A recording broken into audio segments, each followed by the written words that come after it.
بسم اللہ الرحمن الرحیم۔ عمران خان صاحب پر پاکستانی فوجداری قوانین میں جو ممکن مقدمات تھے وہ اپنی مرضی سے بنائے گئے، چاہے وہ غداری کے تھے، بغاوت کے تھے، دہشت گردی کے تھے، توہین جج کے تھے، توہین الیکشن کمیشن کے تھے، فورن فنڈنگ کے تھے، تو شاخانہ، اور ابھی جس کیس میں عمران خان صاحب کو گرفتار کیا گیا سائفر کیس کے تھے۔ اسی کیسز میں اپنی مرضی کے کمپرومائز ججز اور اپنی مرضی کے سرکاری پروسیکیوٹرز، اپنی مرضی کے انویسٹیگیٹنگ آفیسرز، اپنی مرضی کے JITs بنا کے عمران خان صاحب کو قصوروار ٹھہرایا گیا اور اپنی مرضی سے فیصلے کیے گئے تاکہ عمران خان صاحب زیادہ دیر جیل میں رہیں۔ اور ابھی جو سلسلہ شروع کیا گیا ہے کہ اپنی مرضی کے چلان بنا کے اپنی مرضی کے گواہان اور ان کی سٹیٹمنٹس زبردستی ریکارڈ کر کے جو عدالتوں میں جمع کروائی جا رہی ہیں۔ کل یہ خبر آئی کہ FIA نے سائفر کیس میں چلان جمع کروا دیا ہے، اس میں عمران خان صاحب کو اور شاہ محمود صاحب کو قصوروار ٹھہرایا گیا ہے۔ دوسری طرف مین وائل اسد عمر صاحب کو اسی کیس میں بے قصور قرار دیا گیا کیونکہ انہوں نے وہ ڈرائی کلیننگ والی جو پریس کانفرنس تھی وہ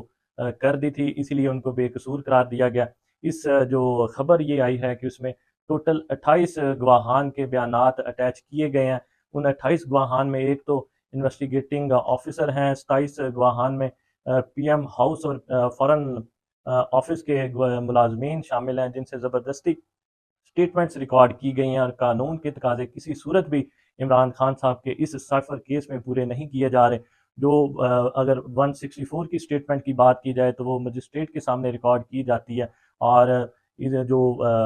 اس کیس میں 164 کی جو سٹیٹمنٹس ریکارڈ کی گئی ہیں وہ قانون کے تقاضے نہیں پورے کیے گئے۔ قانونی تقاضا یہ ہے کہ جس بندے نے یہ سٹیٹمنٹ دینی ہے اور جس بندے کے خلاف مطلب ملزم